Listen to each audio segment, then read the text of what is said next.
So I guess nothing really stays dead in the end. Let's review Friday the 13th, Part 5, A New Beginning.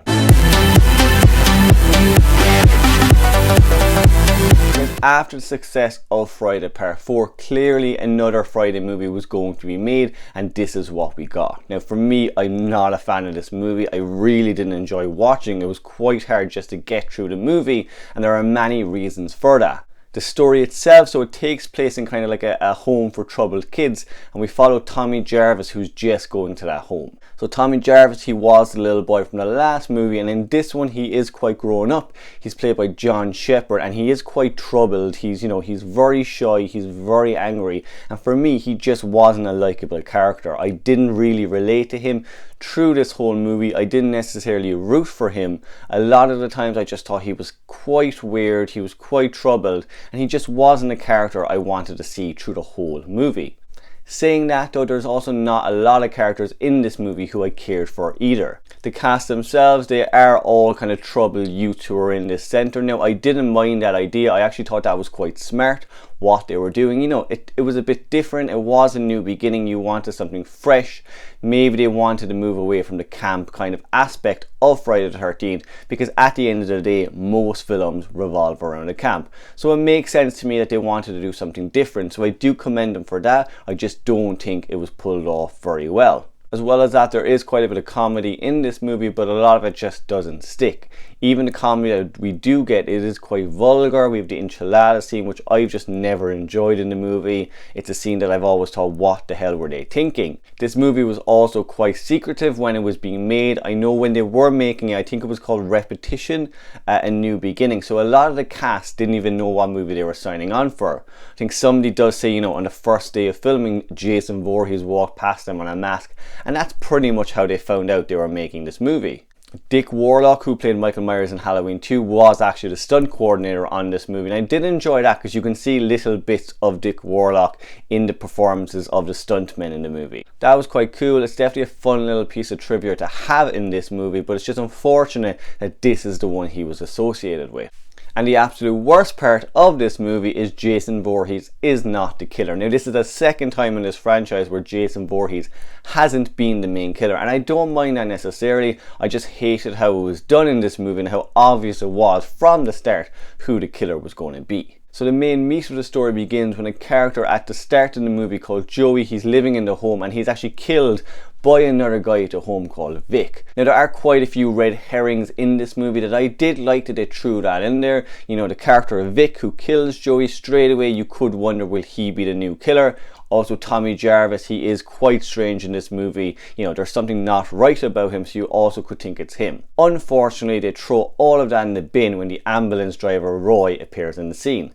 So Roy, when he sees the body of Joey, who ends up being his son, you know, it isn't told to us at the start of the movie, but you can just see from his facial expressions how he's reacting to the body. There's something not right about this guy, and he's probably going to come back later in the movie. For me, that killed this whole thing. What I loved about the original Friday the 13th is it was a proper whodunit. You didn't really know. With this one, they linger a little bit too much on Roy, that in the end, when it comes to light, you kind of go, okay, yeah, that makes sense. As well as that, none of the characters in this movie are very likable. We have Tommy Jarvis, which is unfortunate because in the last movie he was pretty much loved by the fan base. In this movie he's not at all. Pam, she kind of runs the wayward home with, I think, her husband, or it's just maybe her partner. She wasn't hugely likable in this movie. There was just nothing there that I was rooting for her at all. I was quite uninterested with her. There's also the character of Reggie, who's a little kid in the movie. For me, again, I just don't see why they cast another young boy when they were replacing Tommy Jarvis. You kind of watch this movie and you kind of just want Tommy Jarvis when he was a kid instead of the character of Reggie. The rest of the cast are just there to be killed off. None of them really have personalities. A lot of them are just there for sex scenes or to be killed. As well as that, we have side characters. So we have, you know, our main cast of teens at the home, and then on the side we have random characters in the area. You know, you have the local sheriff, you have this kind of couple who, to me, they're just kind of this batshit crazy couple that are just giving out about the home. Get off that fucking bike and come here and eat my stew!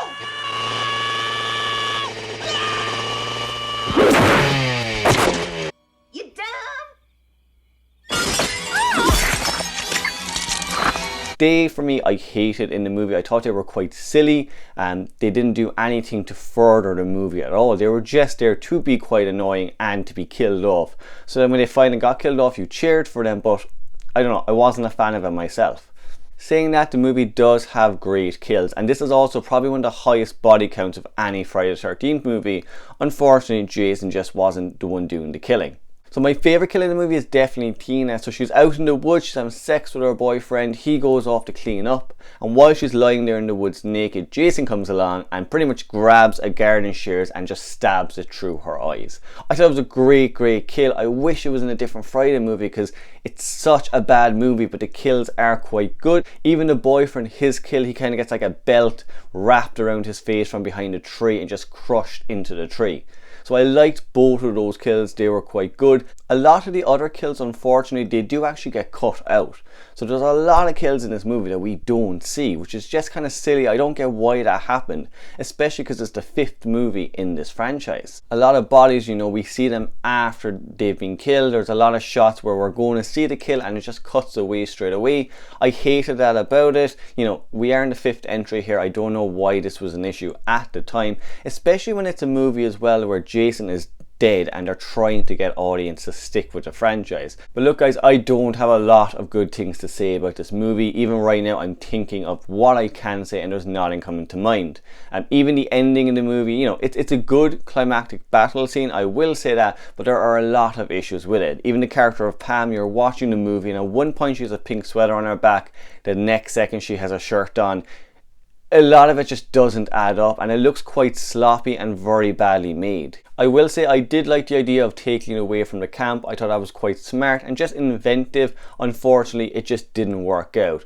Also, something about the cast in this movie, you don't warm to them at all. Like I said in previous entries where they kind of seem like a bunch of friends, in this one they don't.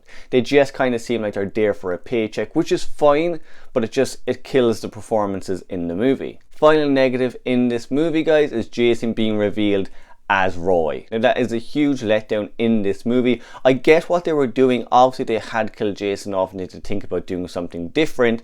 But just overall in the franchise, it makes it a very forgettable entry and one that you kind of wish just didn't exist. One little positive, guys, I will throw in here is I do like the mask in this movie, the hockey mask. It has the blue on it, so even like today, you know, when you're differentiating between different Jasons, that blue mask is always kind of Roy's mask. So I did like that.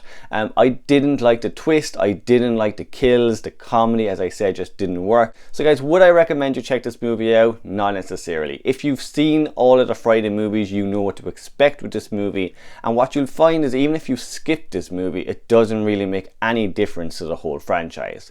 Now, if you love Friday the 13th and you want to check every single movie, have a look at it, of course. For me, guys, it's a misstep in the franchise, especially after Friday the 13th Part 4, which was such a great movie and it really looked like they figured Jason out finally. Then in this one, they completely just obliterate everything they've made. Next up, guys, I'll be reviewing Friday the 13th Part 6, which will hopefully be a return to the greatness of the franchise. If you like this video, guys, subscribe below, leave me a comment, just let me know your opinion of the movie. If you're a fan of the movie and you want to defend it, of course, let me know in the comments. Or if you felt the same way that I did, let me know that too. That's my review for Friday the 13th Part 5, guys, and until next time, Heidi ho.